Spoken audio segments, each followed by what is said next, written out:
Soy el padre Álvaro Jaramillo y estamos aquí en la comunidad de los misioneros marianos. Bienvenidos a compartirles. Si tienen más preguntas, estoy listo. Hola, ¿qué tal? Dios les bendiga. Quien les habla, el pastor Mauricio Rojas, quien agradece a Dios esta oportunidad de poder dirigirnos a ustedes a través de esta entrevista y espero que cada respuesta sea útil para su vida. Buenas tardes, mi nombre es Jesús Albeiro Gómez Salcedo, sacerdote religioso de la Congregación Hijos de la Sagrada Familia. Tengo 38 años y ejerzo el sacerdocio hace 9 años aproximadamente. Empecemos. La primera pregunta es: ¿qué es el cristianismo? Es una pregunta que tiene dos fuentes en tema de respuesta. La primera fuente es la personal y la segunda la histórica. La histórica habla de que cristiano nace la religión del cristianismo nace del Cristo de la historia, el que habitó entre los hombres. El mismo Cristo que fue anunciado proféticamente o a través de profetas siglos antes de su nacimiento. Que nació de una virgen, que habitó entre los hombres, como dije anteriormente, que vivió entre los hombres, que fue juzgado por los hombres, pero no limitado por eso, salvó a los hombres que decidieron aceptar su fe, que decidieron aceptar su evangelio y que obedecieron fielmente a sus estatutos. De ahí los apóstoles se revelan, es decir, se manifiestan y nace lo que hoy conocemos como la iglesia cristiana. Obviamente hay muchas divisiones dentro del concepto de la iglesia cristiana, hay muchas tendencias y muchas corrientes. Obviamente la iglesia católica fue una de las primeras que evidenció, digamos, la consolidación o la unidad de lo que representó la iglesia cristiana en un comienzo como iglesia primitiva. Esa corriente comenzó a tener varias divisiones y se comenzó a fragmentar y nació el protestantismo. Imagínense, desde el protestantismo salió los anglicanos, luteranos, adventistas, metodistas, ortodoxos. Yo no sé, yo conozco, dicen que en Bogotá hay más de 6.000 iglesias en Bogotá, y creo que cada iglesia cristiana tiene una corriente o un corte totalmente diferente, diría yo, y es tan plural el concepto del cristianismo que definir una palabra históricamente sería muy difícil, pero básicamente si nos atrevemos a decir cristiano es todo aquel que sigue las enseñanzas y ordenanzas de Cristo. Eso es lo que uno podría, digamos, resumir a grosso modo, y con el respeto a los teólogos y los científicos en la teología, definir, digamos, la palabra cristianismo. Pero también hay una definición personal que también es muy válida. Yo estudié música de niño, estudié teología, algo de psicología también, pero más allá de esos títulos que solamente certifican mi pasión, son eso, títulos que certifican, pero no que me llevaron a conocer a Dios. La experiencia, lo que yo sentí, fue lo que determinó mi conducta y lo que transformó mi realidad. Esa experiencia de Dios sobre mi vida transformó mis lágrimas de ausencia, de preguntas, de dolor, por lágrimas de respuesta, de esperanza y de vida. Esa experiencia fue la que transformó mi vida. Alguien me preguntaba: pastor, ¿para usted qué es cristiano? Yo le decía, básicamente para mí, que también se lo digo a usted, es la manera más natural de acercarme a un Dios sobrenatural. Para mí, ser cristiano es la realidad que transformó mi realidad. Es esa fuente de inspiración que hoy hace que mi vida tenga un sentido en esta tierra y que pueda entender que las cosas no suceden por suceder. Sucede todo con un propósito.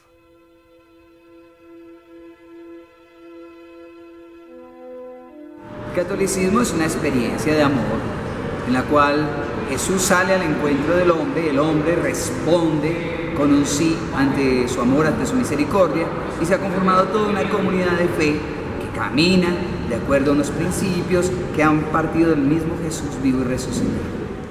El catolicismo es una nota característica de nuestra iglesia. Las notas características de nuestra iglesia es que es una, santa, católica y apostólica.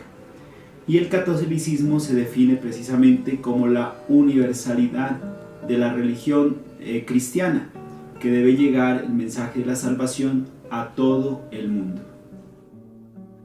¿Usted considera que su mensaje transforma o entretiene? Y yo pienso que los dos aspectos son importantes en nuestro discurso, en nuestro mensaje, el mensaje que entregamos. ¿Por qué? Porque la palabra entretener significa hacer que alguien haga un alto. Y transformar significa cambio, mudanza. Y cuando yo uno esas dos palabras me doy cuenta de lo siguiente, o puedo definir lo siguiente, que nuestro mensaje hace que las personas hagan un alto en su camino para que luego por la palabra de Dios su vida sea transformada.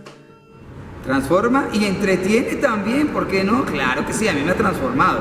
Si Jesús no, llegando a mi vida, me transformó, me dio la libertad, me dio una familia, me dio los sacramentos y me entretiene porque a pesar de los sufrimientos y dificultades, el gozo del Señor mi fortaleza es. Pues el mensaje, en primer lugar, decía el apóstol San Pablo, no es un mensaje propio, ¿no? Es un mensaje que viene de nuestro Señor Jesucristo en una orden. A los discípulos: vayan por todo el mundo y hagan que todos sean discípulos míos, bautícenlos en el nombre del Padre, del Hijo y del Espíritu Santo, y denles a conocer mis enseñanzas. Y el Señor promete también pues que sus palabras van respaldadas con el poder del Espíritu Santo. O sea que no son palabras mías de Jesús Albeiro Gómez, sino que uno trata de ser fiel a la palabra del Señor.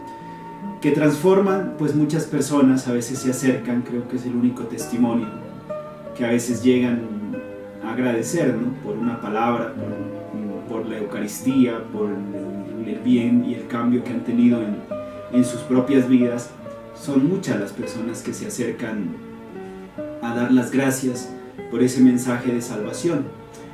Y hay un caso, o a veces hay un ejemplo muy sencillo que a veces utilizamos dentro de la iglesia, que es que el sacerdote una vez preparó su homilía y la leyó en el templo, en la iglesia, el día de la Eucaristía, domingo, y él pues iba leyendo su mensaje que había preparado, y al final había puesto un letrero: pasa la página, o pasa la siguiente, o pasa la página.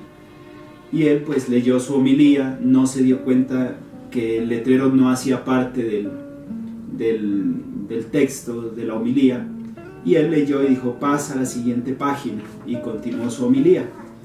Al final se le acercó una persona y dice: padre, muchas gracias, su mensaje cambió y transformó mi vida. Y él le dice que qué fue lo que más le gustó del mensaje que él proclamó, y él le dice: pues lo que más me gustó fue aquella frase que usted dijo: da la vuelta a la página. Y eso hizo que a mí me cambiara y me transformara la vida. Eso para decir, o sea, que a veces las palabras van a veces llenas del Espíritu Santo y cambian y transforman la vida de muchas personas.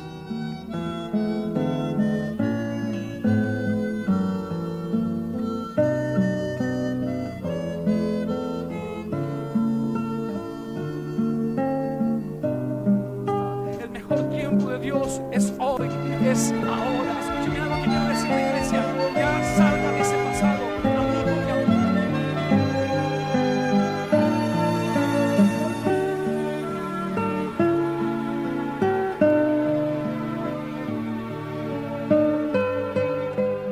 ¿No? En cada tiempo la palabra sigue siendo válida, permanente y estable. Y pues una sola palabra del Señor basta para sanar. Uno puede retomarla de antiguo, claro que hay que adaptarla en texto, contexto y pretexto. El texto sigue siendo el mismo, ¿no? El contexto es diferente. No es lo mismo cuando yo he estado en África viviendo un año, cuando estoy aquí en Colombia viviendo, pues es totalmente diferente el contexto y se adapta a ese contexto. Y también hay un pretexto diferente, de pronto en estas comunidades que necesitan más liberación, procesos de construcción de sociedad, que en otros contextos que se necesita otro tipo de enfoque, pero la acción salvadora de Jesús es la misma. Pues no hay ninguna diferencia, ¿no? Cuando a uno lo nombran párroco, pastor de una comunidad, el obispo o uno delante del obispo tiene que hacer un juramento de fidelidad a la transmisión de la palabra de Dios y a las enseñanzas de la iglesia. Entonces pues uno procura ceñirse a la fidelidad del mensaje y no a distorsionarlo. Hay muchas personas que hacen decir a la palabra de Dios lo que no quiere decir.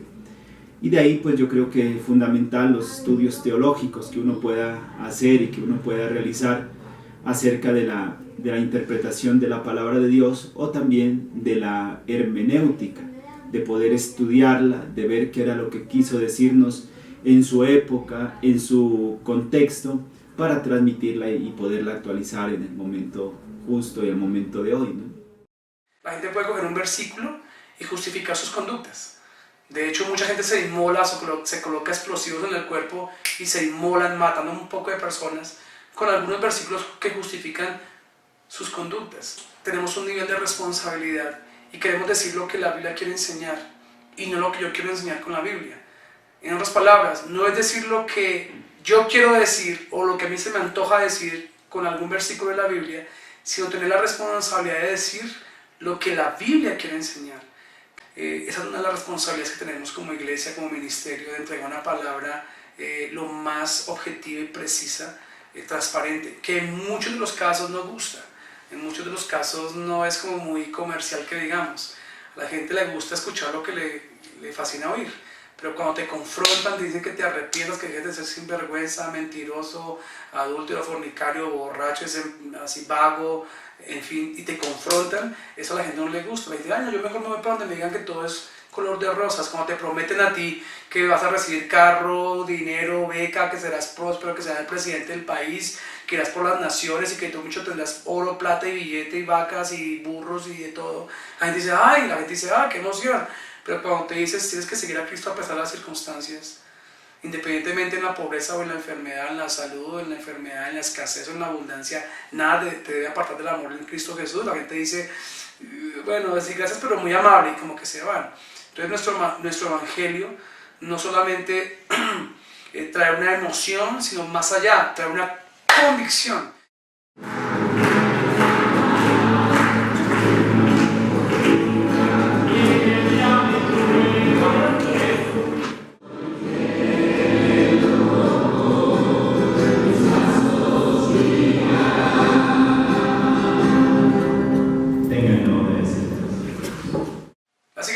Si Dios es uno solo, ¿por qué hay diversidad de conceptos? Creo que la respuesta a esa pregunta está anticipada mucho antes, muchísimo antes de que usted y yo naciéramos. La Biblia ya advierte y tal vez está revelando la respuesta a esa gran pregunta que ustedes acaban de hacer. Permítame leerle, creo que está en Romanos, si no estoy mal, voy a buscar aquí un momentito, si se me lo permite. En Romanos capítulo 1, versículo 21. Dice así, mira lo que dice Romanos capítulo 1, versículo 19 al versículo 21. Porque lo que de Dios se conoce le es manifiesto a los hombres, pues Dios se lo manifestó porque las cosas invisibles de Él, su eterno poder, su deidad, se hacen claramente visibles desde la creación del mundo al hombre, siendo entendidas por medio de las cosas hechas, de modo que no tienen excusa. Pues habiendo conocido a Dios, escuche, los hombres no le glorificaban a Dios, ni le dieron gracias, sino que se envanecieron en sus razonamientos, y su necio corazón fue entenebrecido. Así que aquí básicamente está la respuesta a la pregunta, ¿por qué muchas personas tienen distintos conceptos acerca de la misma fuente? Básicamente porque muchas personas tienen el corazón entenebrecido y porque se han envanecido en sus propios razonamientos. Lo que conocen de Dios es porque Dios lo ha revelado, pero ellos no han obedecido lo que Dios ha revelado, sino que han obedecido, han creído lo que les conviene creer. Entonces creo que producto de tantas religiones, o el resultado de tantas religiones en el mundo acerca del mismo Dios, es producto de líderes o de hombres iluminados que han generado un concepto muy personal y respetable también acerca de la misma fuente. Pero en muchos de los casos se tapa que el real interés de aquel líder son intereses personales, manipulados, oscuros, entenebrecidos, como dice la Biblia, de corazones necios y orgullosos en sus propios argumentos, en sus propios conocimientos. Dios es uno, único. Lo que pasa es que creo que no hay un concepto único con relación a cómo cada persona lo entiende, ¿no? Creo que es más una parte más subjetiva, que es diferente al concepto que yo tengo de Dios, al concepto que usted tiene de Dios o que cualquier persona tiene de Dios.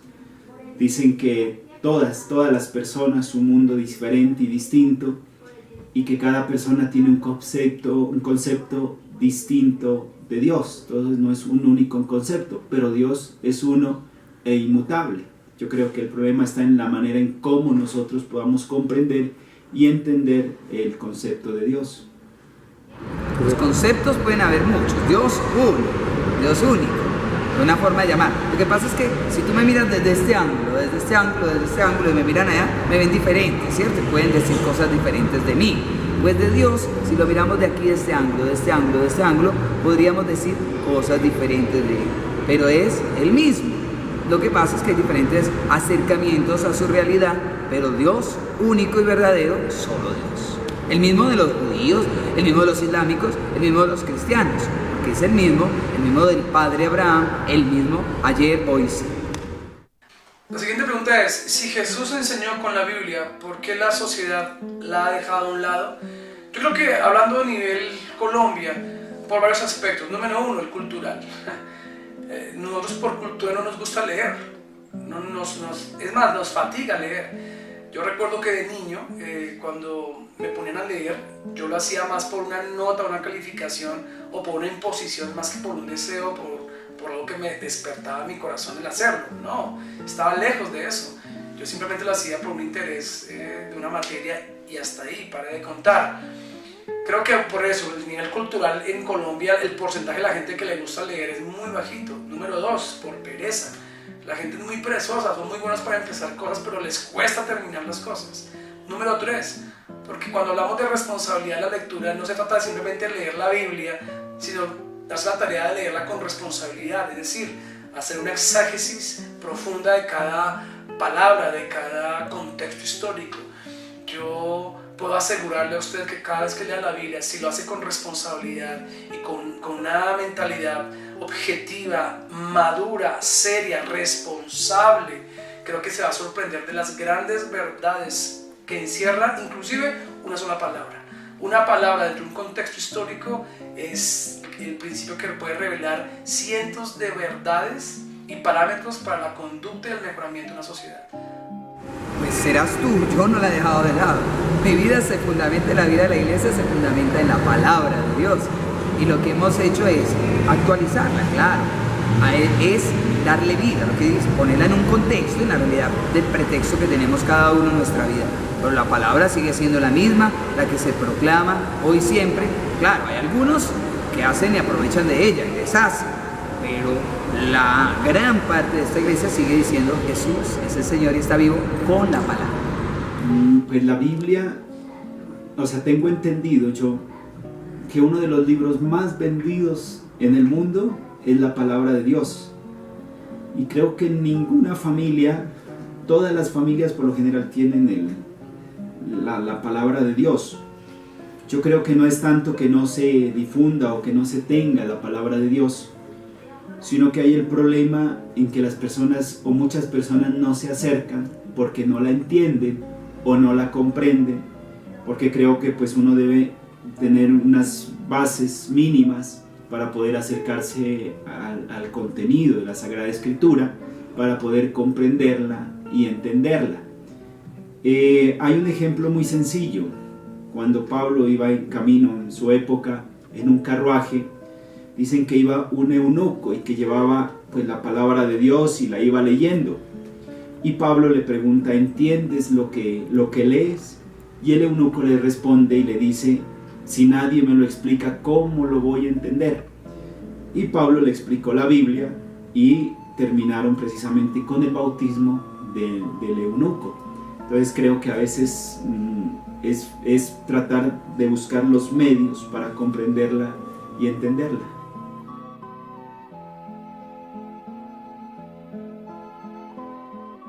Confianza. Confiamos a veces en personas, confiamos en cosas, confiamos en nuestra vanidad, en nuestro orgullo, confiamos en tantas bobadas que pasan. Solo Dios basta, solo Dios es eterno, que cuando confiamos en Dios, la vida se hace muy. Confía, hermano, confía en el Señor y nueva vida tú tendrás en Él. ¿Por qué el lema morir es vivir? la última pregunta, pero para mí creo que es la más importante.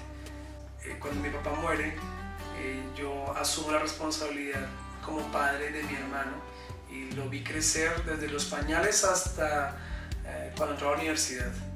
Y juntos caminamos en los caminos del Señor, y un 5 de enero del 2013, cuando él se disponía a un viaje para ayudar a unas familias, en un accidente automovilístico por la imprudencia de otros conductores, mi hermano muere o parte con el Señor. Obviamente eso para mí fue durísimo, muy fuerte, porque entendí que no se trata de mis sueños, se trata de la voluntad de Dios a través de mi vida. No se trata de mis proyectos. El hombre planea y en un día puede todo cambiar, y así fue. Todo cambió en un solo instante, y le pedí a Dios que no lo hiciera, por favor, que no lo permitiera, pero entendí lo que el apóstol Pablo dijo en sus cartas a la iglesia: ya no vivo yo, ahora Cristo vive en mí. Y es allí donde entendimos que morir es vivir.